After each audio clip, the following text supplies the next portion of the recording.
Fake news, algoritmos, informação instantânea, jornalismo independente. Os desafios do jornalismo na era da ultraconectividade discutidos aqui, na Sala de Imprensa. Olá, estamos começando mais um Sala de Imprensa, um videocast para falar de assuntos relacionados às mídias e ao jornalismo e seus desafios na atualidade. A conversa de hoje é sobre duas coisas que nos afetam diretamente: mediatização e discursos de ódio. Você sabe o que é mediatização? Sabe que ela está intimamente ligada à formação de crenças essas que abarcam também os discursos de ódio? Para entender esses conceitos e a relação que existe entre eles, convidamos Tarcísio de Sá Cardoso, que é professor da Faculdade de Comunicação e do Programa de Pós-Graduação em Comunicação e Cultura Contemporâneas da UFBA, e é doutor em Tecnologias de Inteligência e Design Digital e mestre em Comunicação e Semiótica. Seja bem-vindo, Tarcísio, muito obrigada por ter aceitado o nosso convite. E aí eu acho que a gente vai bater um papo assim muito denso, mas ao mesmo tempo que vai despertar a curiosidade de todo mundo, porque é um assunto que está ali, né, no nosso dia a dia, mesmo que não tem nada a ver com a área de comunicação, está nesse processo, né? E aí eu quero que você comece falando sobre o que é mediatização. Vamos começar pelo básico, né? Tá bom.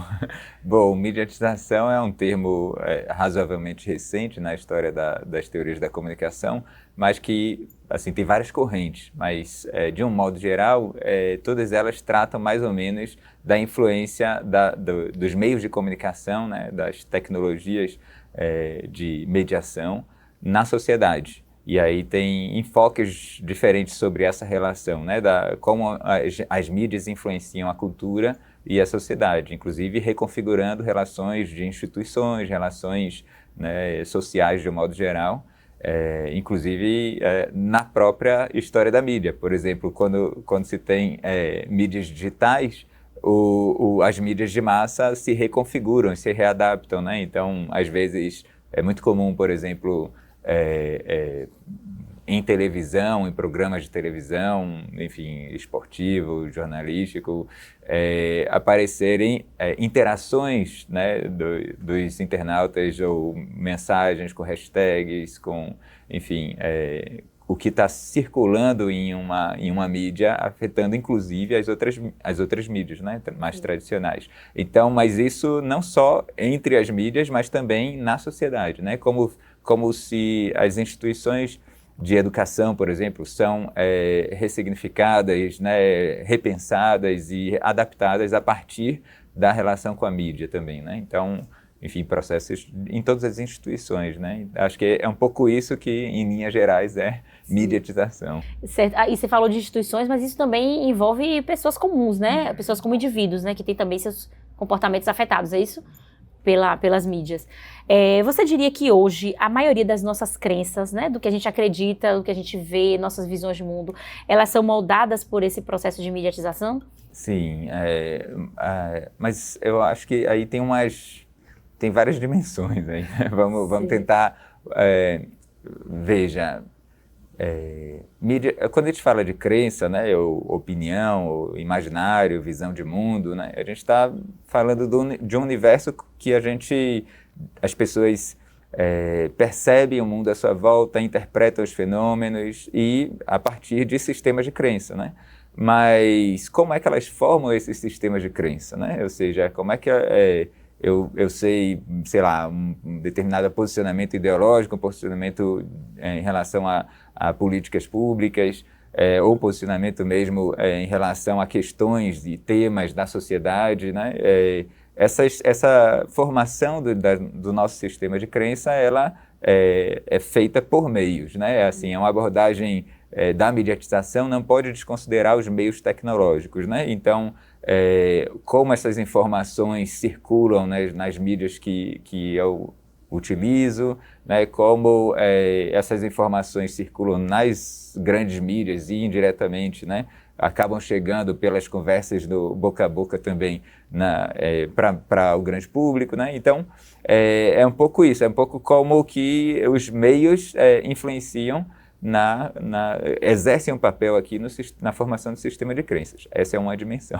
Agora, eu gostaria de falar também de uma outra dimensão que não só os meios tecnológicos articulam, né, ideias e, enfim, signos, né, e mensagens para pessoas, e com esse processo de mediação, né, e mediatização, que é um segundo, também tem uma outra interpretação de mediatização, esqueci de falar, vou complementar aqui agora, que é como se fosse um segundo nível de mediação. A gente já tinha as mediações dos meios de comunicação, quando essas mediações ganham uma segunda ordem, né, diz um autor, né, dois autores, né, Nick Coudry e Andreas Hepp, é que a gente tem mediatização. Como seria essa mediação de segunda ordem? Seria, você tem já os meios de comunicação de massa mediando, pautando, né, por exemplo, o que as pessoas conversam num táxi, né, que não estão assistindo televisão, não estão ouvindo rádio necessariamente, mas você viu o que Lula falou, você viu o que, né, que amanhã vai chover, você viu que... Então, é um pouco... as mídias influenciam nas relações com as pessoas. Mas isso ainda vai para um segundo nível, porque no meio da conversa, a gente ainda acessa outras mídias e está em contato com outras coisas e checa as informações na hora. Sim. Então, esse segundo nível de mediação é que se chama também mediatização. Mas aí voltando, né, tem toda essa dimensão midiática e tecnológica, né, das várias mídias e dos vários tipos da ecologia pluralista dos meios de comunicação, né, mas também tem uma dimensão semiótica, porque a formação de crenças, né, e de visões de mundo e de opiniões, né, como a gente se relaciona com a sociedade, com o mundo à nossa volta, ela é o tempo inteiro mediada por signos no sentido de mensagens, né, significados, como que a gente, enfim, passa a crer ou passa a duvidar de alguma coisa, né, quando algo se mostra problemático ou quando algo se mostra curioso, né, e a gente vai atrás de quê? De signos, de novas informações, de novas mensagens, vai buscar aquelas informações para poder criar ou reconfigurar, né, ou adaptar, em certo sentido, nossos sistemas de crença. Então, o pensamento, né, diz o semioticista, né, o pai da semiótica Charles Peirce, o pensamento se dá em signos. Mesmo quando eu penso alguma coisa, eu já penso por meio de, penso representando, né? Então, existe uma mediação também do sentido, né, do significado, né, o pensamento é mediado, né, inclusive quando eu que estou pensando comigo mesmo, né, ainda assim é feito um processo de mediação, então é uma mediação no sentido amplo, né, digamos assim. É isso que eu acho que é um pouco complexo também para a gente entender, né, na semiótica, essa coisa do signo. Mas assim, eu quero levar essa conversa para esse lado de formação de crenças e até chegar no discurso de ódio, né? E aí, assim, tem uma coisa que eu sempre costumo ouvir muito, que as pessoas falam, eu assisto todos os jornais, eu leio todos os veículos de comunicação que eu tenho acesso, acesso a vários sites de vieses diferentes, e aí eu tiro as minhas conclusões. Aí eu queria saber de você, assim, a gente consegue realmente tirar as próprias conclusões tendo acesso a diversos tipos de veículos com vieses diferentes, né, posicionamentos diferentes, ou isso é um equívoco? Mas eu gostaria de entender um pouquinho melhor, né, o que seria o equívoco, só para... Porque a gente pode estar falando de dimensões diferentes. Mas o Sodré, então, ele, a partir de Heidegger, ele coloca que o ser humano está no mundo, e no sentido do Dasein, do ser aí, do ser em um mundo, ele não está isolado, né? Então, o que seria, digamos assim, o mais oposto à comunicação, né, seria o isolamento, né? Vamos colocar assim, simplificadamente, né? O isolamento, mas como ninguém está isolado, a pessoa, quando ela emite ou formula a sua própria opinião, né, ela formula dentro de um contexto, dentro de um mundo, dentro de um universo de referências, entende? Então, é nesse sentido que eu fico tentando entender como seria uma própria opinião, né, se a gente está falando de algo estritamente sui generis, genuíno de um indivíduo, né? Eu fico como teórico da comunicação e semioticista, um pouco curioso para saber o que é que seria de uma ideia, né, sem as redes que formam essa ideia, sem as conexões, né? Mas é isso, quando eu pergunto isso é porque, assim, quando eu escuto, né, geralmente esse tipo de frase, são pessoas que estão querendo dizer que não são influenciadas, né, pelos meios de comunicação. Entendi. Tipo, eu não assisto só veículos de direita, um exemplo. Eu não assisto só veículos de esquerda. Eu leio tudo e aí eu tiro as minhas conclusões. E aí, a minha pergunta é no sentido de que esses veículos, eles de fato, quando você junta, né, essas visões de mundo, você consegue ter uma visão do todo, ou você vai continuar vendo o fato sob um prisma muito limitado ali e vendo o que a mídia, né, a grande imprensa quer que a gente veja. Bom, aí tem uma questão mais clássica e uma questão mais contemporânea, né? Uma questão Sim. clássica que quando você tem acesso a mais de uma fonte, né? Mais de uma, de preferência, né? Isso que você mencionou de uma pluralidade de perspectivas ideológicas, né? Você tem essa pluralidade, ela seria benéfica, né, da perspectiva clássica. Por quê? Porque cada recorte, né, cada enquadramento, cada, né, forma de representar, de tematizar um determinado acontecimento no mundo, ela coloca um determinado viés. E não tem como, porque basta você enquadrar por aqui ou por aqui, você já enquadrou. Não tem como você, né, tipo, a teoria do espelho, uma teoria obsoleta no jornalismo que acreditava que você pode representar a realidade, espelhar a realidade, né? E isso foi rapidamente colocado como, olha, não é bem assim, né? A gente coloca um enquadramento sobre a realidade, né? Uma notícia sobre um fato. Então, essa pluralidade, classicamente, sempre foi tratada como uma questão bastante benéfica, né? Então, quanto mais fontes, mais material para você poder comparar. Sim. E comparar, né, o que seria, digamos assim, a conclusão de um argumento, né? Em termos de lógica, em termos de...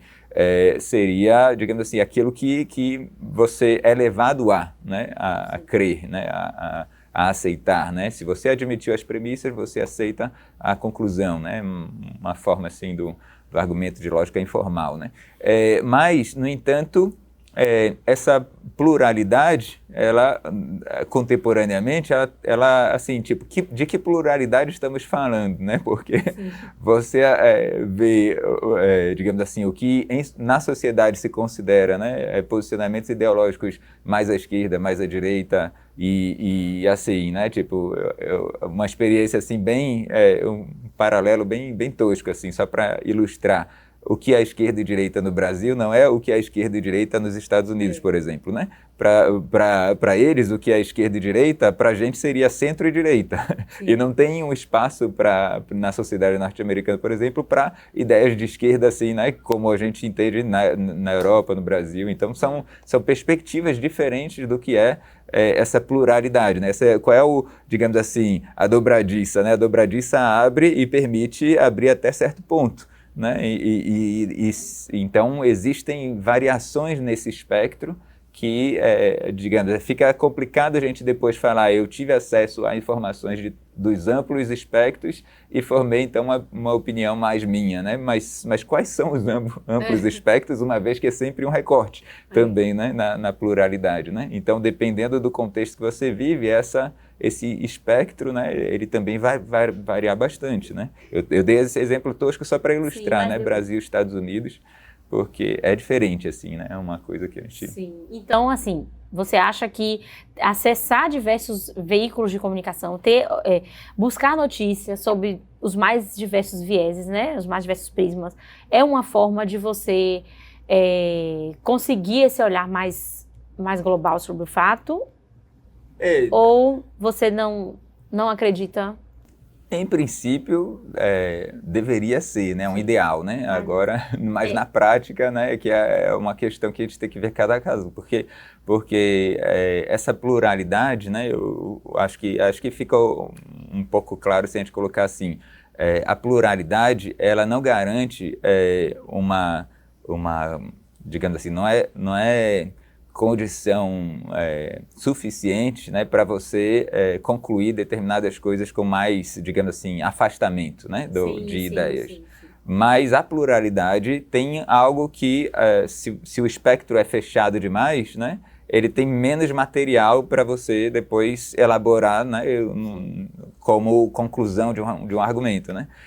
Então, ela tem uma vantagem em relação, se você tivesse uma fonte apenas, né, e aquela fonte, a pessoa que se dedica, que fala, eu não não assisto Rede Globo, ou eu não leio tal coisa, ou eu não... Né, a pessoa vai se limitando em termos de perspectivas de ideias diferentes, né, que ela pode absorver. Então, acho que existe sim uma diferença importante, idealmente, mas que não é suficiente para que a pessoa, então, possa formar uma opinião, digamos assim, um pouco mais descolada com suas convicções, porque aí é que está uma atividade, inclusive, que eu quero elogiar o seu trabalho aqui, né, na sala de imprensa, mas também de a gente refletir problemas de comunicação como um todo, né, porque é importante para a sociedade e para as pessoas de um modo geral entender que a formação de crenças, ela muitas vezes precisa, acho que de uma abertura, assim, né? Ou de uma abertura. Se a pessoa vê um programa refletindo questões de comunicação, né, de atualidade, ela talvez consiga ter uma abertura, uma perspectiva diferente de algo que ela já pensava de um jeito, ela pode ali, então, mudar, né? Então, o que eu acho?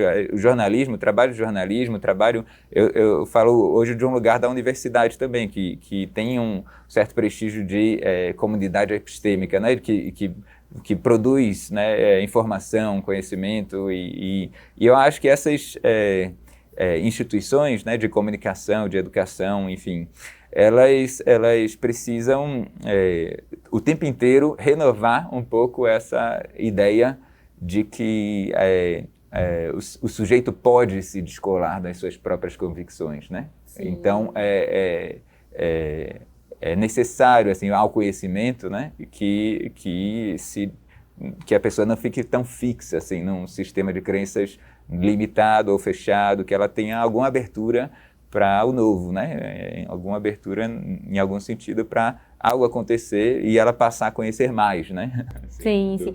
A gente fez um programa falando sobre construção de discursos com Camila Oliver, que é sua colega, né, e ela falou disso, assim, que as pessoas, elas buscam se informar em veículos que vão reafirmar os valores delas. Então, assim, dificilmente elas vão buscar em outros locais, né? Em veículos que tenham uma oposição completa aos valores que ela já acredita, né? E isso é importante porque, assim, a gente está o tempo todo procurando reafirmar, né, aquilo que a gente já acha. Então, assim, você acha que isso é uma brecha importante para a gente acabar dando espaço mesmo para as fake news e para as... Porque, assim, eu estou buscando o que eu acredito. Não necessariamente é verdade, mas se amacia o meu ego, se amacia as minhas convicções, então isso já é meio caminho andado. Uhum. Talvez até mais de meio caminho. Um pouco além do meio caminho. Mas é porque tem umas questões, assim, a psicologia experimental já tinha sistematizado a ideia dos vieses cognitivos, né? Ou seja, a gente já tende a viés de confirmação, por exemplo, né? E confirmar uma crença. Então, se surgir uma notícia que me agrada, né? Que digamos assim, bate com o meu sistema de crenças, eu já vou tomar ela, assim, digamos assim, com um plus, assim, né? E já gostar, já colar, já compartilhar.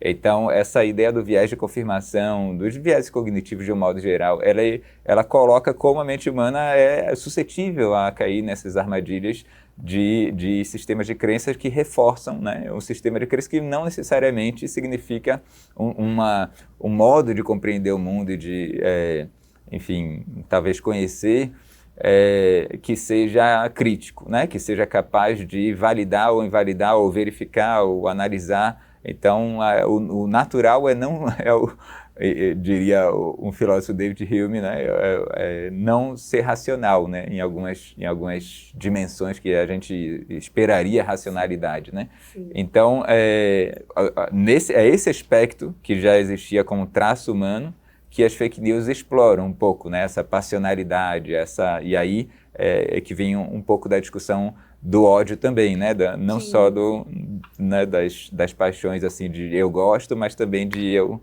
né, repulso, exato. Eu quero entrar nessa questão de ódio, mas antes de passar para isso, eu queria só, você está falando aí, eu estou aqui tentando pegar exemplos práticos para a gente ilustrar isso que você está falando. E tem uma coisa que me toca muito, que é a questão do discurso da grande mídia em relação ao servidor público. E assim, não importa qual emissora, qual lado político você vai buscar se informar sobre o serviço público. Todos eles têm a mesma ideia neoliberal de que o serviço público é um ônus para o Estado e que precisa acabar, né? E vendem a ideia de que o servidor público é um peso e tal. Então, é mais ou menos isso que você está falando, assim, de quando você fala de pluralidade, você tem pluralidade de veículos, mas em determinados aspectos elas meio que são uníssonas, né? Elas reproduzem um discurso que é conveniente. Então não adianta você estar ali bebendo de diversas fontes se, por exemplo, elas têm um acordo para falar do mesmo jeito sobre determinados assuntos. Isso é mais frequente do que o que a gente imagina ou é só em pontos isolados? O que você acha como analista? Bom, é uma pergunta para a sociedade. Eu acho que eu não consigo aqui responder em poucos minutos essa questão. A grande questão, as grandes questões continuam em aberto, né? Mas eu acho que isso acho que a gente consegue falar aqui, né? Tem pluralidades e pluralidades. Acho que essa é a questão, né? Tipo, se a gente está falando de uma pluralidade midiática, né? Num Brasil, por exemplo, que 7 grupos detêm, né, basicamente o poder de toda a comunicação de massa, né, do país, né?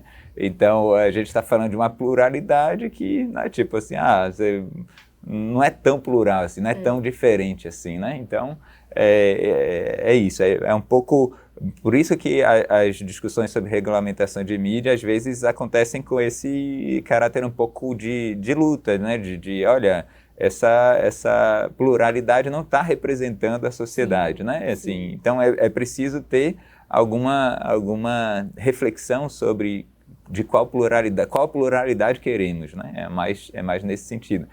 Então, é isso, tem espectros e espectros dessa pluralidade. Mas aí, sobre a questão do serviço público, né, eu acho que numa sociedade em que a mídia é privada, né, num sistema capitalista, um sistema econômico que enfatiza e destaca e promove, né, mídias como instituições privadas que visam lucro, que têm um certo tipo de modo de acontecer baseado na audiência, no sucesso de massa, então no retorno com anunciantes. Esse modelo, ele não digamos assim, não é exatamente o modelo do serviço público, né? Então, essa visão que acaba circulando, ela está dentro de uma, né, digamos assim, uma esfera da sociedade que digamos assim, pensa de acordo com os seus próprios interesses também, né? Não. E é interessante porque, assim, vamos entrando agora na formação de crença mesmo, para a gente chegar no discurso de ódio.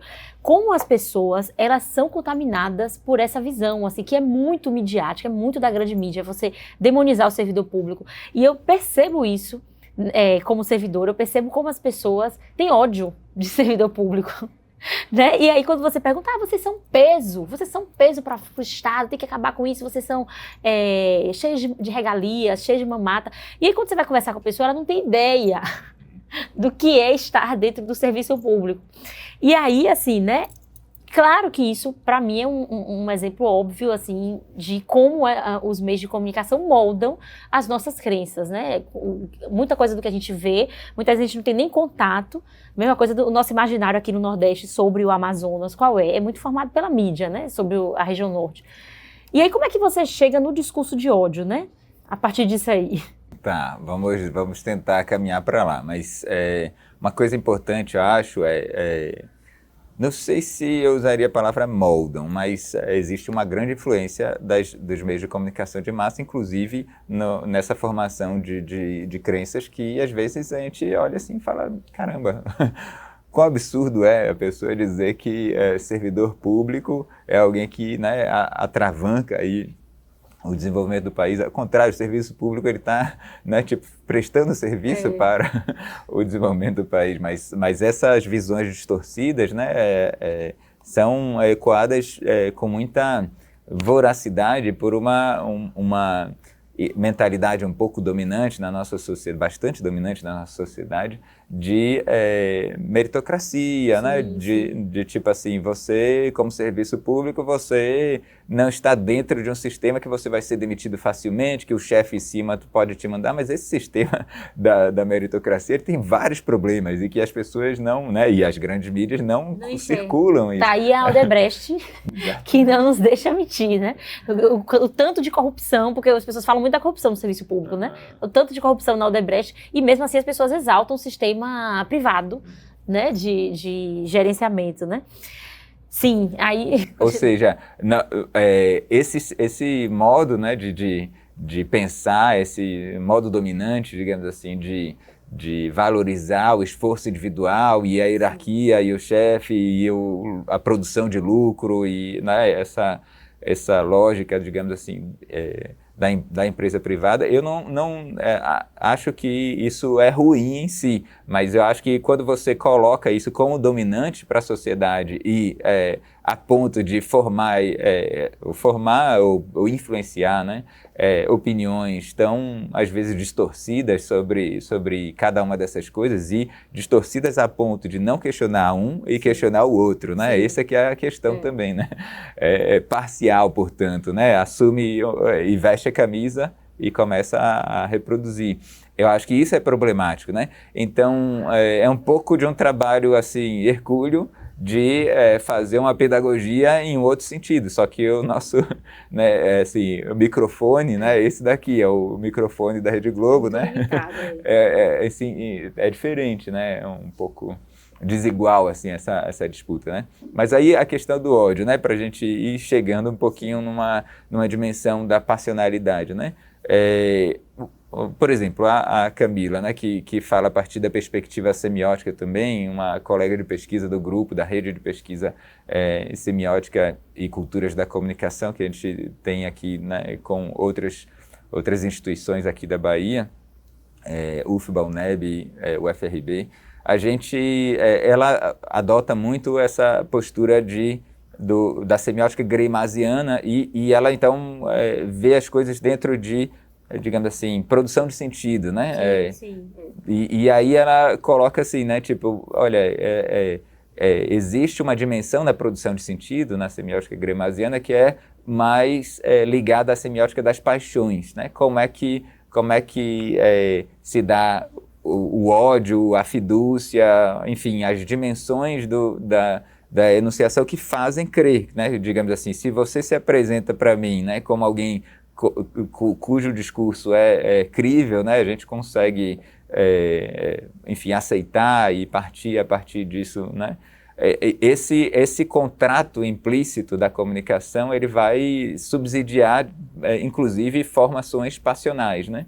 Então, essa passionalidade, dentro da perspectiva da semiótica das paixões, ela já tem um campo aí de estudo, mas da perspectiva que eu estudo, um pouquinho diferente, né, porque a semiótica também é bastante plural, eu estudo mais a semiótica persiana de Charles Peirce do que greymasiana de Greimas. Ela é como se tivessem formas de pensar, né, que vão articular signos para produzir pensamentos, né, dentro de uma lógica. E essa abordagem, o Peirce tem uma frase que acho emblemática, né? O homem é um animal lógico imperfeito. Ou seja, a gente não vai produzir, tipo, se você der entradas A, igual você dá para o computador, vai produzir a saída C, porque ele vai seguir regras inferenciais de estrito senso. Ao contrário, a gente é também movido por paixões, né? Então, justamente a tendência maior é o contrário da lógica dedutiva, né? Da lógica, digamos assim, plena, né? E essa passionalidade, ela é justamente aquilo que é explorado pelas redes de desinformação, porque as redes de desinformação, as engrenagens, né, elas estão o tempo inteiro querendo apresentar informações que às vezes não têm fundamento, assim, né? Eu vou pegar aqui um exemplo, né, só para ilustrar, porque aí a gente pode aprofundar. Sei lá, supondo, cloroquina cura Covid, Sim, né? sim. Supondo. Um exemplo bem recente que aconteceu na pandemia no nosso país, né? Essa ideia, ela já está explorando assim, né? Um ímpeto passional das pessoas que viviam numa pandemia, numa condição de isolamento, numa condição de privação, numa condição de ameaça sanitária, né? E querendo superar isso, né? Vem uma mensagem que é implicitamente articulada como a rede, porque o signo nunca é sozinho, né? O signo vem dentro de um contexto, né? O texto está num contexto. Então, ela vem associada com uma ideia que meio que valoriza olha, não é tudo isso que estão falando, a gente pode voltar à vida normal, e então cria um mundo, né? Uma promessa implícita que mexe muito com a passionalidade. Que bate com os anseios de quem está em casa trancado, né? Exatamente. Sim. Então, é essa exploração da passionalidade que fomenta, olha, tá vendo, cloroquina, tá aí, ó, resolveu, vamos pra rua logo, vamos passar. E uma coisa interessante que você está falando, eu me lembrei na época do caso Damares, né, quando ela denunciou na igreja a exploração sexual do Marajó, enfim. E eu lembro que o que muitas lideranças de esquerda, muitos expoentes de esquerda sempre questionavam era a legitimidade daquela denúncia dentro de uma igreja feita por uma pessoa que era autoridade, né? Que podia fazer muito mais do que aquilo, do que ficar ali impressionando as pessoas dentro de uma igreja. E o que vinha de lá, rebatendo os argumentos, né, da direita, é como você pode ser tão frio em relação à pedofilia, em relação à exploração sexual. Quer dizer, a gente falava de uma coisa, eu já me colocando no lugar, mas a esquerda falava de uma coisa e a direita vinha rebater com outra coisa que não tinha nada a ver e que não era o foco da conversa. Entendeu? Então isso é explorar a paixão, é isso? Com certeza, isso é explorar, a gente chama em lógica informal, retórica, né, de um argumento que vai o tempo inteiro, um pseudo-argumento, né? Uma falácia que vai o tempo inteiro deslocar um pouco o objeto sem dizer, né? Que está deslocando, né? Então é um pouco esse tipo de estratégia retórica, né? Do tipo, você é a favor da pedofilia? E tipo, sim, e mexe com a paixão, é isso, mexe com a paixão das pessoas, porque ninguém é a favor, né? É isso, então, como é que a gente chega aí, a partir disso, né? Nesse discurso de ódio, assim, esse fomento do discurso de ódio, né? Ele interessa a quem? Assim, qual é quem ganha mais com isso? Porque entre o baixo clero, que é a grande maioria da população, as pessoas só fazem brigar, né? Mas você tem aí meios... Eu diria, não sei, me corrija se eu estiver errada, mas eu diria que os veículos de comunicação profissionais, eles não estimulam esse discurso de ódio. O que você acha? Sim ou não? Assim, eu acho que é um pouco complicado você dizer os meios não estimulam ou os meios estimulam, né? Acho que mas a gente... acho que eu concordo que tem de um modo geral, né? Um pouco de... Não está sendo fomentado o ódio, pelo menos não na intensidade, na velocidade, sim, na voracidade que acontece nas redes digitais, né? Os meios de massa, acho que acontece um pouco mais mediado por editores, por processo, então não está ali fomentando diretamente. Mas, no entanto, tem ali também um enquadramento, né? Um posicionamento, e às vezes a gente vê jornalistas em grandes redes falarem coisas do tipo, que absurdo essa violência na cidade, é por isso que o cidadão vai lá e bate mesmo, porque ninguém aguenta mais e tal, e tal, e tal. Então o jornalista incentiva isso e ganha fama com isso, sim, né? E produz aí, eu não vou mencionar nomes aqui, mas a gente conheceu jornalistas, né? Bastante nesse perfil. Então, isso não é exatamente assim, não é tão... evidente quanto o caso da Damares e a circulação disso nas mídias digitais, né? Que absurdo, pedofilia, tal, e fake news do Padre Júlio, enfim, uma série de questões que a gente vê que você fala, nossa, tipo assim, a pessoa perdeu a noção do ridículo, né? No jornalista, na grande rede, é um pouco mais tímido, mas acontece, é isso, né? Você está estimulando o ódio, você está, né, tipo assim, deixando ali aflorar não só as suas ideias, mas também reforçando algumas ideias que são de paixões odiosas, né, na sociedade, né, e estimulando as pessoas, inclusive, a fazer justiça com as próprias mãos, a falar isso, né, então existem nos dois mundos, né, mas eu concordo que é mais mediado e, portanto, é menos intenso, talvez, né, na mídia maior do que nos meios digitais, porque ali no digital, geralmente, inclusive algumas características, né, das pesquisas de desinformação, fake news, pós-verdade e tal, que já sistematizaram características assim, né, digamos assim, discursivas das mensagens, e tem muito um senso de urgência, tem muito um senso de tipo, olha, urgente, tal, compartilhem, e tem sempre uma denúncia de um absurdo, e ali né, vão se passando posições que são muitas vezes com apelo passional, né? Por isso que esses ódios são reforçados. Agora, isso interessa a quem, né? A questão, né?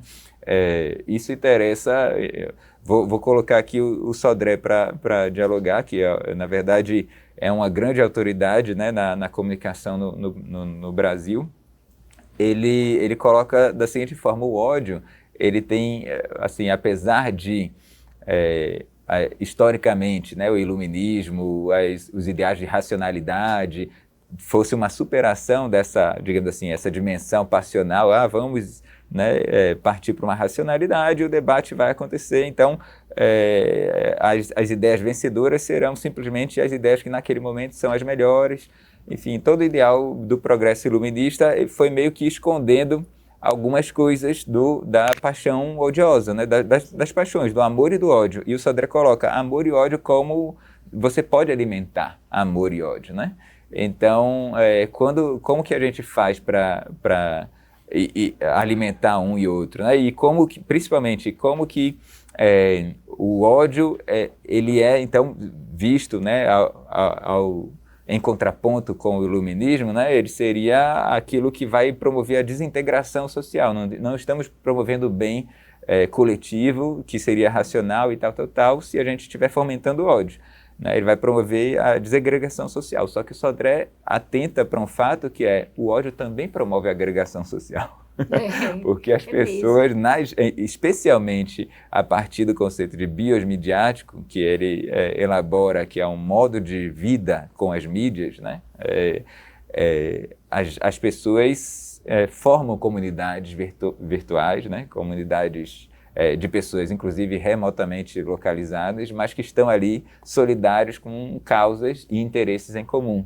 Então, o ódio é fomentado e é agregador, ele cria comunidades, ele cria vínculos, né, para pessoas que reforçam esse sistema de ódio. Então, é um negócio muito perigoso, porque existe uma tecnologia à disposição que conecta pessoas, né, que promove teorias da conspiração, paixões odiosas e, enfim, promovem ideias, né, bastante pouco racionais, né, para comparar assim, com o ideal do iluminismo, mas que elas se reforçam justamente por conta desse biosmidiático, dessa forma de vida com as redes que são pautadas nas relações de interesse também, né? A gente, às vezes, os termos que aparecem, né, o Bauman dizia que a amizade do Facebook não é amizade. Por quê? Porque a amizade no Facebook você adiciona, tá um clique de você criar uma nova relação. Então, a pessoa faz 500 amigos em um dia, e ele não faz, o próprio Bauman, né?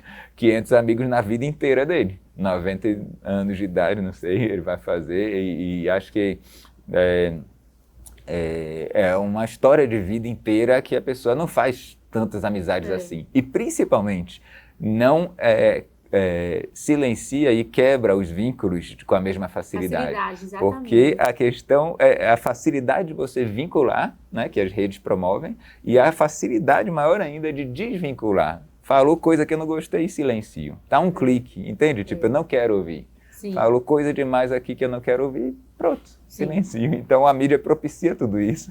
Então é uma ferramenta que você fala assim, caramba, a pessoa faz o que ela quiser com aquilo, e inclusive se articulando com pessoas que dão instruções sobre isso, né? Tipo, sobre silenciamento, sobre isolamento, sobre câmaras de eco. Então um reforço ali nas bolhas epistêmicas de ideias que é mais do mesmo, que ecoam, né? Assim, essa câmara de eco que vai reforçando ali, por isso que a gente vê em momentos como eleições, que a gente vai ter eleições esse ano aqui, né?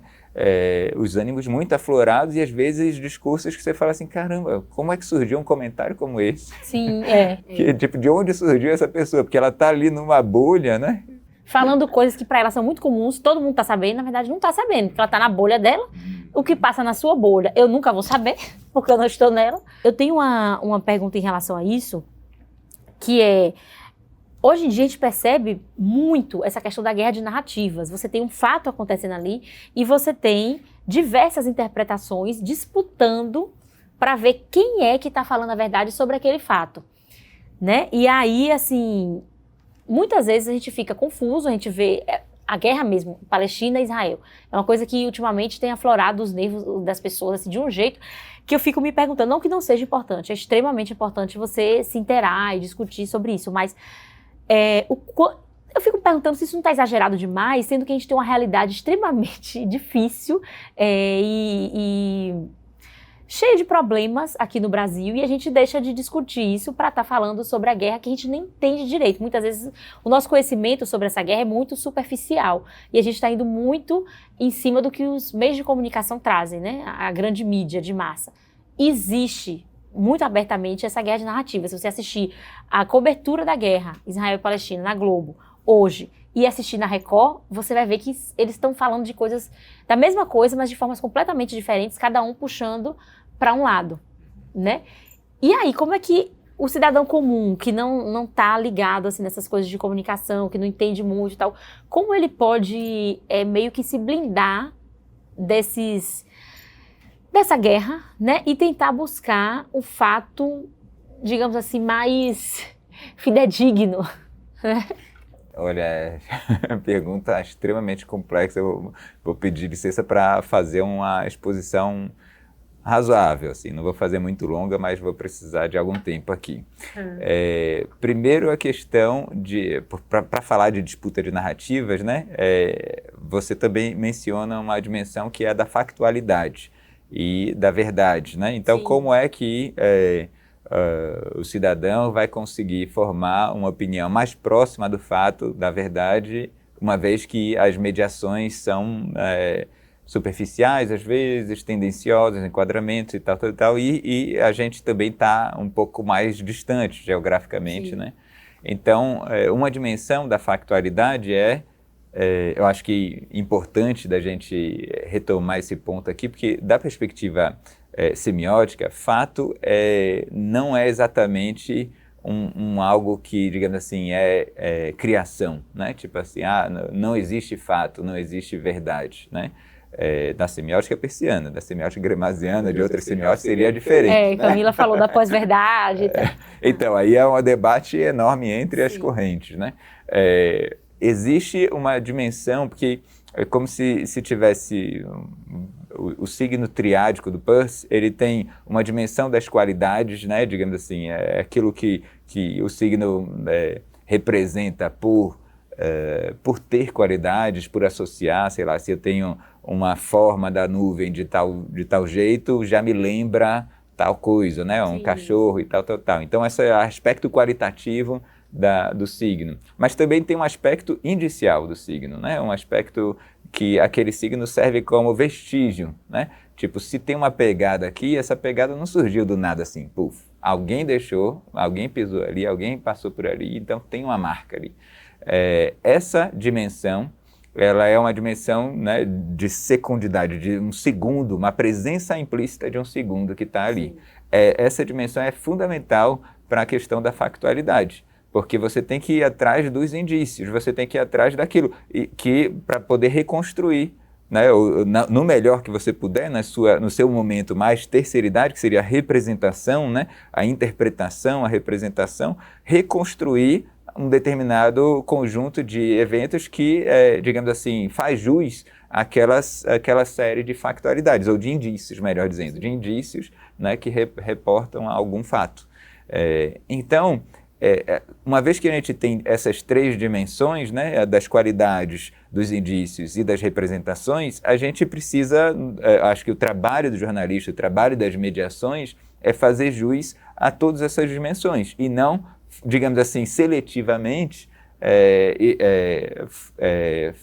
apresentar uns fatos, alguns indícios, né, algumas manifestações e não outros, né? Ou seletivamente, né, apresentar, né? E aí é impossível, é um trabalho assim, eu estou falando dessa dimensão, daqui a pouco eu vou falar da outra dimensão que é difícil você representar as coisas sem um enquadramento necessário, né, daquela posição que você o seu sistema de crenças prévio, né? Então, como é que a representação vai ser mais completa, né, no melhor que ela puder, né? E nenhuma representação vai ser completa, né? Mas fazer jus às dimensões daquilo que está sendo representado, do objeto do signo que a gente chama, né? Então, essa é uma dimensão importante. Mas agora tem outra dimensão da disputa de narrativa, que veja, tem uma teoria, né, da mediatização, que ela é baseada nessa fenomenologia, que é basicamente dizer assim, o mundo à nossa volta, né, tem uma espécie de realidades, né, realidades mediadas e construídas, né? O mundo do nosso bairro, da nossa cidade, né, enfim, sei lá, a garagem, né, para quem faz serviço de oficina e é mecânico, né, interessa mais para ele do que o que está acontecendo na guerra né, em Israel e Palestina. Ou seja, tem uma certa realidade predominante, né, e uma realidade mais afastada, digamos assim, né, mais rarefeita, né, tem um núcleo e uma periferia dessa compreensão de realidade.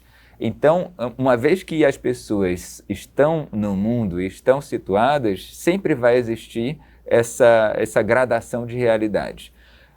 Isso faz com que os elementos que pertencem ao mundo, né, digamos assim, se a pessoa busca informações, se ela vai atrás e se ela recebe, né, por meios, né, digitais e massivos e, enfim, impressos, informações sobre o elemento que está na periferia, ela começa a encurtar um pouco, aproximar, né? Aqueles elementos que estão acontecendo lá na guerra me interessam, eu quero me interessar, eu quero, né, descobrir mais. Então ela começa a formar essa rede, e aí vem a dimensão da disputa de narrativas. Eu vou formar essa rede como, né? Existem, digamos assim, grupos na sociedade que estão interessados na guerra na Palestina e Israel, porque, especialmente, digamos assim, enquadrando aqueles fenômenos para obter, né, digamos assim, um certo tipo de coesão, né, dentro do seu grupo localmente. Então, tem interesses locais de você fomentar uma determinada interpretação da guerra, né, de injustiçamento de determinados grupos, né, às vezes ligados a grupos religiosos. Então, a gente tem esse enquadramento que é tendencioso e se a pessoa, nos grupos dela, na sua fenomenologia mais imediata, no seu mundo imediato, está o tempo inteiro ali associado com pessoas que estão dizendo esse é o canal, né? Ela não vai ter menos possibilidade da pluralidade. Sim. E ela vai ter mais, né, talvez, incentivo para receber e para visualizar o que acontece naquela guerra por um determinado canal, né, que é necessariamente enviesado, que é necessariamente parcial. Então, esse enquadramento, né, ele vai, dependendo dos interesses, dos grupos que as pessoas estão, vão ser mais, digamos assim, menos plurais ou mais ou menos plurais, né? Então, é nesse sentido que a disputa de narrativa, eu acho que ela ela acontece, me parece. Esse é o terreno em que aí, né, tipo, aí não é só Rede Globo e Record, mas é também a comunidade evangélica, né, a comunidade, enfim. Com certeza. É isso, eu tenho até que refazer o que eu disse, porque assim, ficou parecendo que a gente não deve se preocupar com isso. Não é isso. É que a gente tem problemas muito sérios aqui, muito graves acontecendo, e muitas dessas pessoas que estão fervorosamente defendendo Palestina e Israel, não brigam por esses problemas, estão muito mais interessados numa coisa que está lá longe, que não está afetando elas.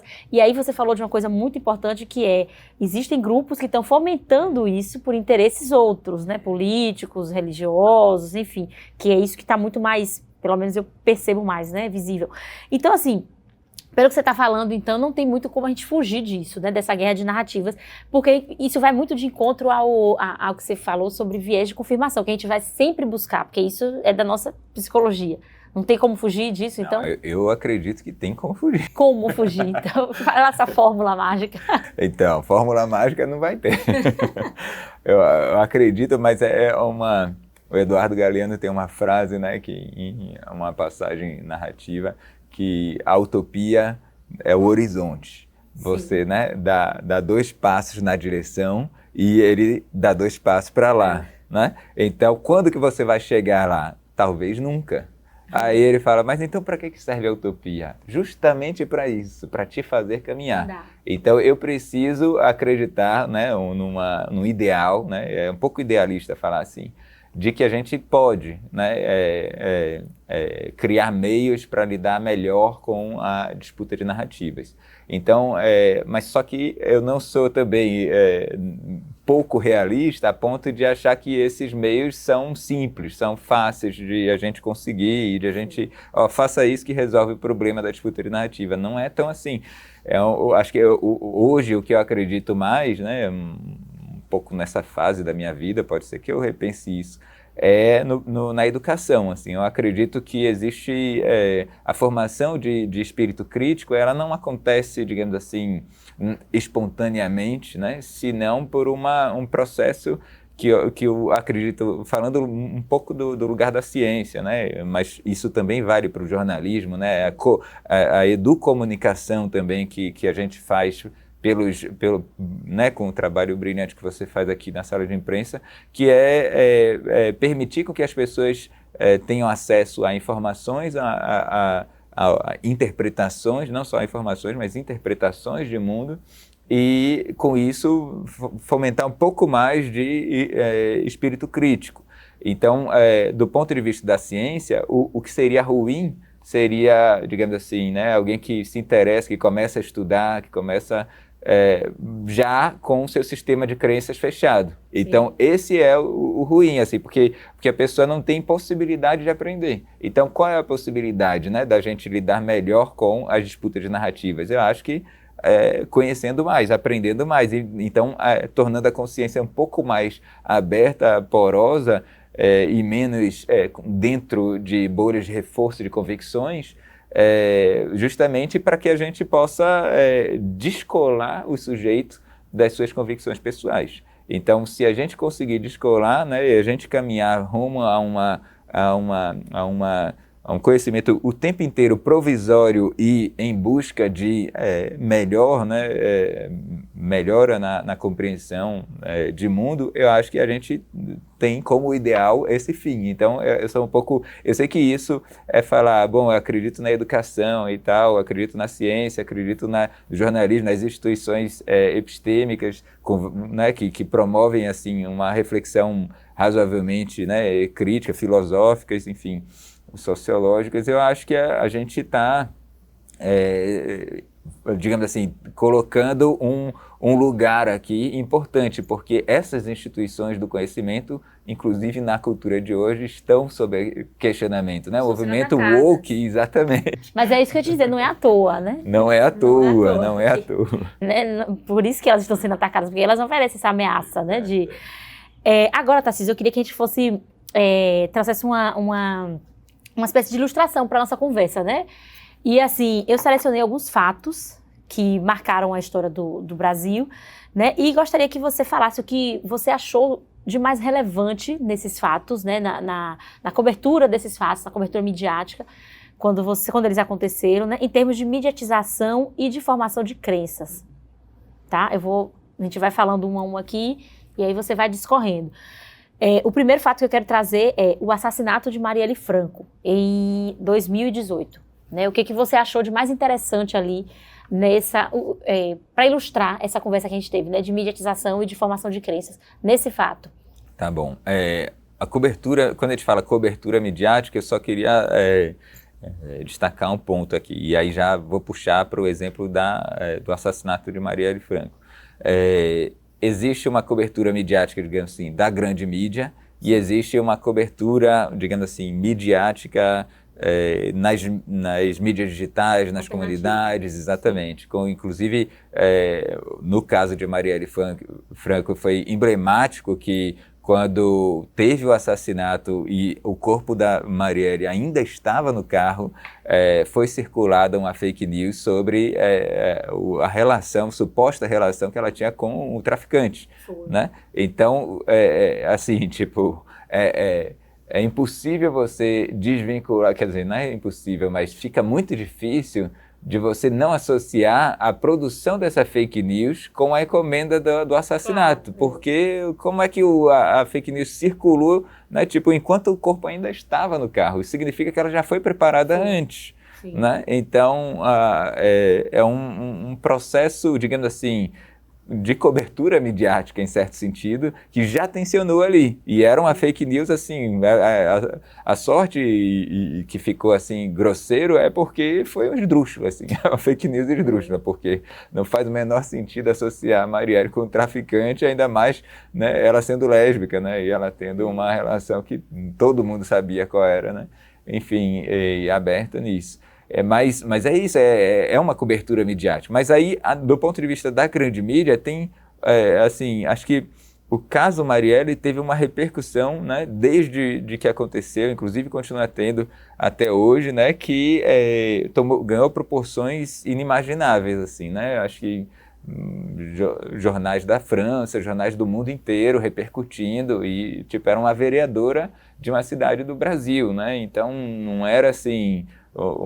sei lá, uma rainha da Inglaterra e tal. Então, mas repercutiu. Por quê, né? E aí que é uma questão. Esse caso, ele mostra e ele enfatiza, eu acho,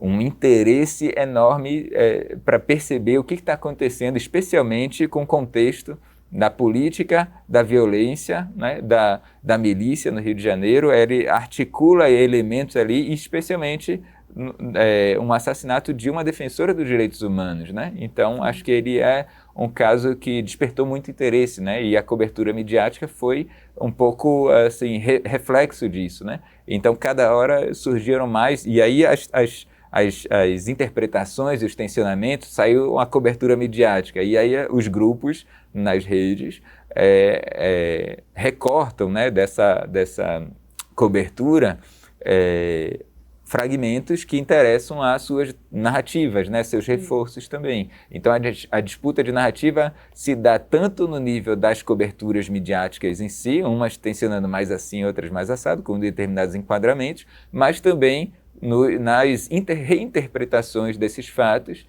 né, nas suas comunidades, nos seus grupos, né, que uma coisa interessante aí, né, que é justamente o caso de, tipo, ela era negra e por isso, né, foi assassinada, ela era lésbica e por isso foi assassinada. Acho que tem mais coisa envolvida que algumas reinterpretações às vezes não mostram, né, ou enfatizam umas. Então, acho que é um pouco nessa pluralidade. Não sei se deu para entender um pouco ou se ficou mais... Agora, tem uma coisa interessante, porque assim, desde o dia que ela foi assassinada, surgiram diversas narrativas, né, para esse assassinato. A primeira, essa que você acabou de falar, que era, ela morreu porque era mulher, porque era negra, porque era lésbica, e aí foi assassinada porque, né, incomodou o sistema e tal. Veio essa narrativa de que ela era namorada, acho que era Marcinho VP, né, de que ela era... Tá. Aí depois veio, ao longo da investigação foram surgindo diversas narrativas, né? Porque o crime dela está intimamente ligado com Bolsonaro, a família Bolsonaro. né? Provavelmente eles têm alguma coisa a ver com isso, tá? Isso foi uma outra narrativa. Aí depois apareceu, por último, a delação do Rony Lessa, que foi o que atirou, né? E que provavelmente o mandante não tem nada a ver com a família Bolsonaro, foi um vereador lá do Rio de Janeiro, não vereador não, hoje ele está protegido por um cargo, né, do Tribunal de Contas, e que o interesse era mandar um recado para Marcelo Freixo. Então você tem essas diversas narrativas, mas até hoje você tem pessoas que acreditam, não, Marielle Franco, aquela que era namorada de Marcinho VP, como que você explica, né? Mesmo tendo todas as informações sido vinculadas depois, ainda tem gente que acredita nisso. Aquela que era envolvida com milícia, ela morreu pelos próprios parceiros dela. Eu já ouvi gente falar isso. Morreu pelos próprios parceiros dela ali. Isso é tão absurdo, né? Mas é real. As pessoas, eu acho que assim, Tem a ver com o discurso de ódio também, isso, com o viés de confirmação. Tudo bem você querer acreditar, mas isso já foi desmentido em várias instâncias há muito tempo, e você continua nesse discurso. Tem uma coisa que na psicologia experimental também se estuda, que é o efeito, se sistematizou e se colocou esse nome, efeito Dunning-Kruger, que a pessoa, quanto menos ela sabe, mais ela acha que sabe. Sim. Ou seja, é uma espécie de arrogância, né, que a pessoa tem e ela dobra a aposta. Então, tipo assim, se você fala assim, com certeza a pessoa já tem essa crença, essa convicção forte, né? Com certeza ela estava envolvida com a milícia, ela é companheira do Marcinho VP, tá aqui a fake news e tal. Aí surge um monte de, né, tipo assim, outras informações, inclusive evidenciando que a foto que foi circulada na fake news de que ela era esposa do namorado do Marcinho VP, a foto que usaram para falar Marielle e aqui ele sentado no colo, tal, ela sentada no colo, não era ela, tipo, era uma outra mulher. Outra pessoa, e as pessoas não... Inclusive era loura. Tipo assim, é um negócio assim que... Mas aí você fala assim, gente, como é que você está reforçando uma narrativa que claramente já foi desmentida, né? Só que aí a pessoa fala, não, aí ela dobra a aposta. Então o efeito Dunning-Kruger é bem interessante porque mostra assim, tipo, tem um outro exemplo clássico de teoria da conspiração que é, tipo, supondo, tem um livro lá que é do Michael Butter que ele ilustra isso.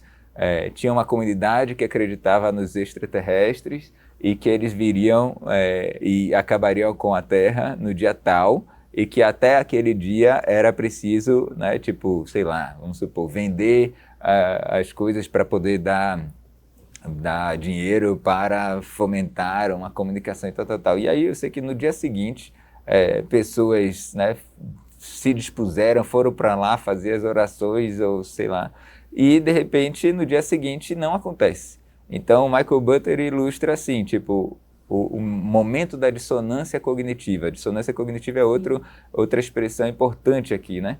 O que significa isso? Significa você tem uma crença tão forte que na hora que não acontece aquilo, você fica assim sem saber lidar, mas agora eu não sei lidar, o mundo ia acabar, os alienígenas estavam para chegar, a gente sabia que eles iam chegar e não acabou, e não chegou, e agora, né? Tipo, o que aconteceu? E para lidar com isso, o que foi, digamos assim, descoberto, é que as pessoas, elas tendem a fazer o malabarismo maior que seja para dar conta do seu sistema de crença anterior. É mais trabalhoso, mas é mais o caminho que mais pessoas fazem para dar conta do seu sistema, para arrumar uma explicação. Foi a nosso trabalho na véspera que fez com que eles desistissem de invadir, sabe? Tipo assim, para sustentar aquela versão. Então é nesse nível, assim. Então é um pouco isso que acontece no caso da Marielle Franco. As pessoas querem sustentar aquela versão. E esse querer, essa paixão é muito forte, né? E é política também. Exatamente. Agora um outro fato.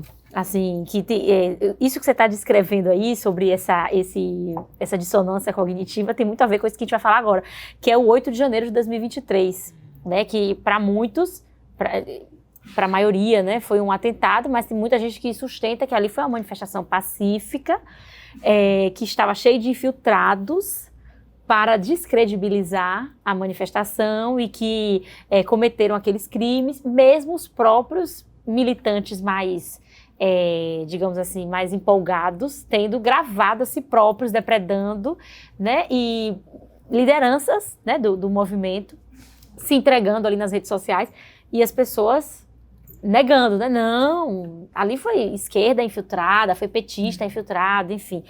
O que você achou de mais interessante assim, nesse fato e na forma como as pessoas entenderam ele, como a mídia mostrou?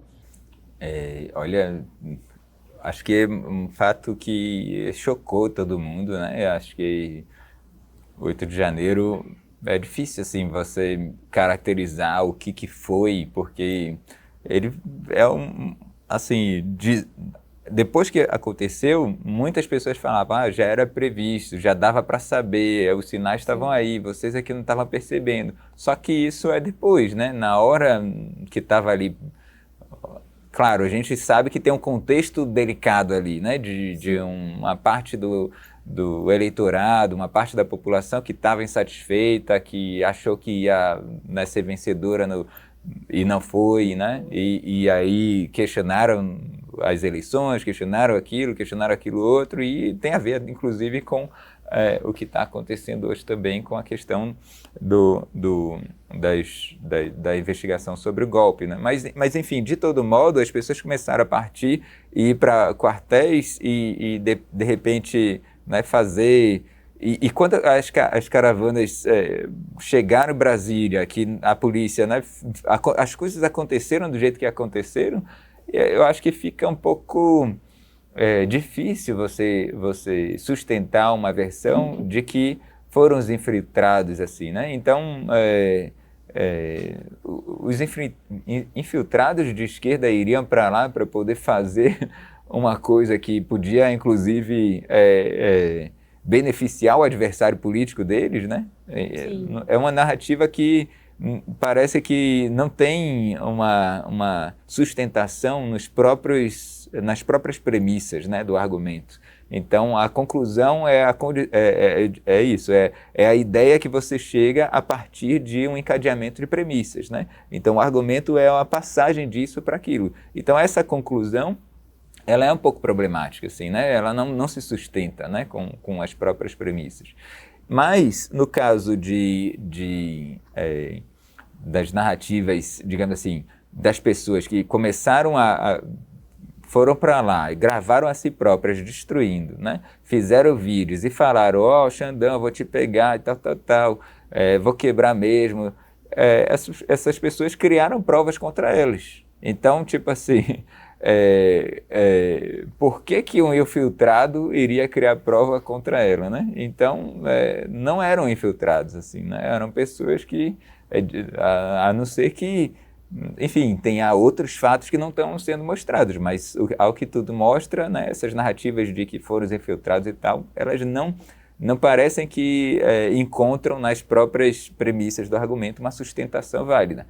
De todo modo, na hora que acontece posteriormente, né, a quebradeira, ao que aconteceu, enfim, e que a polícia, né, identifica e que a justiça depois vai julgar e começa a prender, né, aí você está tratando, né, de crimes e de julgamentos. Não está tratando exatamente do fato, mas está tratando do que aconteceu ali e que está sendo aqui, né, a justiça está colocando aqui uma penalidade, né, ou seja...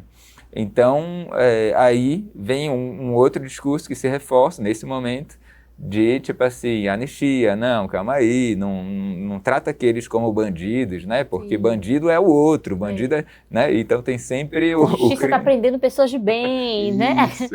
Mães de família, pais de família. Aí eu lembro até de uma senhora, uma senhorinha, nossa, né? Todo mundo, uma senhorinha presa, e essa senhora tinha ligação com o tráfico da cidade dela, né? Nossa! Então, assim, diversas narrativas ao longo dos desdobramentos dos fatos foram surgindo, né, desse 8 de janeiro. E aí veio essa guerra mesmo. Para mim ficou muito explícito com esse 8 de janeiro que existe uma guerra de narrativas mesmo ali. Sabe, um lado dizendo foi atentado, o outro lado dizendo não existiu, depredação de patrimônio, não fomos nós que fizemos isso, tal. Enfim. E para finalizar, a gente tem um fato recente aqui, né? O presidente Lula, ele fez uma comparação entre a ação de Israel na faixa de Gaza e o Holocausto. E essa comparação dele gerou um pedido de impeachment por parte dos parlamentares e toda uma repercussão midiática nisso aí. E aí, como é que você viu esse fato, né? Do ponto de vista da mediatização? Isso, do ponto de vista da mediatização desse fato, eu acho que ele repercutiu bastante, né? Assim, foi muito... tiveram muitas coberturas, né, nas grandes mídias do mundo inteiro, inclusive, não só do Brasil, e também nas mídias digitais. E aí esses tensionamentos, né, essas disputas de narrativa que acho que o delicado assim, é que a gente tem tanta pluralidade que dentro de um mesmo campo ideológico, né, digamos assim, campo progressista, você tem ali uma divergência muito grande e pessoas que estão dispostas, né, a falar, olha, tipo, o que ele falou foi errado, né? Outras pessoas dispostas a falar, o que ele falou foi certo, né? E as pessoas dentro do mesmo campo, né, gerando ali uma divergência enorme. Então, a disputa de narrativas, ela se dá em todos os níveis, inclusive nos subníveis, né? É delicado porque parece que, em certo sentido, aí também não se sustenta, né? Tipo assim, os argumentos, olha, a gente... tipo, dentro desse campo progressista, partilha de crenças comuns, né? Então, a gente entende as coisas mais ou menos desse jeito, a gente entende que, né, tipo assim,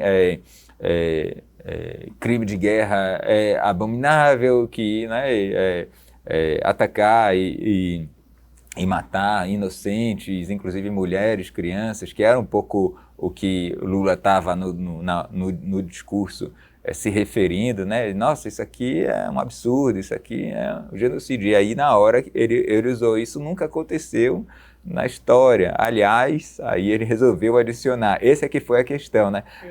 E aí é uma questão se foi, digamos assim, intencional ou se aconteceu ali no momento, né? Mas o fato dele ter adicionado isso é que gerou toda a repercussão, né? Então, o discurso até ali e antes, né, desse momento, inclusive depois, foi um discurso que não só ele já deu, mas muita gente já deu. O problema foi a comparação com o Holocausto. Que ele não usou a palavra Holocausto, aí ele vai se justificar eternamente, né? Mas ele falou, aliás, existiu quando Hitler resolveu matar os judeus, e ele usou essa referência. Sim. Então, mas eu não usei a palavra Holocausto. Não interessa, você está se referindo a algo que, né, tipo assim, pragmaticamente, semioticamente, você está se referindo a isso, né? Não tem como negar. Né? Então, esses malabarismos para poder tentar dar conta depois de subsidiar, de que eu não falei, eu falei, eles são mais complicados, né? Mas, de todo modo, acho que o que mais me chamou a atenção foi essa dualidade dentro dos campos, dos subcampos que são comuns. Essas contradições é que eu acho que é indício de que algo no sistema de crença pode ser melhorado, né? Que está falho ali, que não está resolvido e que precisa refletir melhor sobre esse sistema de crenças para, de repente, se abrir ao novo e aprender alguma coisa e mudar. Essa é um pouco a perspectiva que, no modo como eu vejo as teorias da mediatização e da semiótica, podem ajudar as pessoas a desvincularem-se dos seus próprios sistemas de crenças e aprender e mudar, né, e pensar de formas diferentes, né? Acho que é um pouco nessa perspectiva. É isso, pronto. A gente vai chegando ao fim do nosso programa, assim, eu acho que foi um bate-papo que deu para elucidar, né, diversas questões, assim, deu para entender esse processo de mediatização, do quanto a gente tem o nosso sistema de crenças, como você falou, formados mesmo, né, eu acho que as pessoas têm até uma ideia disso, assim, mas eu acho que elas não têm a ideia do quanto isso é forte, né, no nosso dia a dia, essa essa formação de crenças e de fomento a discursos de ódio. Então, obrigada, Tarcísio. Foi muito bom ter você aqui participando dessa conversa, desse bate-papo. Prazer é meu. E a gente também, né, tá sempre aqui de portas abertas. Se você quiser, tiver outra pesquisa, tiver outros materiais para trazer, que possam contribuir para esse debate, né? Esse debate que para mim é tão rico e é tão necessário também. A gente está aqui sempre de portas abertas para receber vocês. Você e outros estudiosos, né? Obrigado, agradeço a oportunidade, agradeço inclusive o seu trabalho, parabéns. Obrigada. Lembrando que se você deseja rever este programa ou assistir outras edições do Sala de Imprensa, é só acessar o nosso perfil no YouTube, o @TV e Rádio Câmara Salvador. Na TV Câmara, a gente se encontra toda quinta-feira às 13 horas no canal 12.3 da sua TV aberta e na Rádio Câmara, nosso encontro é toda sexta, também às 13 horas na 105,3 FM. Hoje a gente fica por aqui. Um abraço e até o próximo Sala de Imprensa.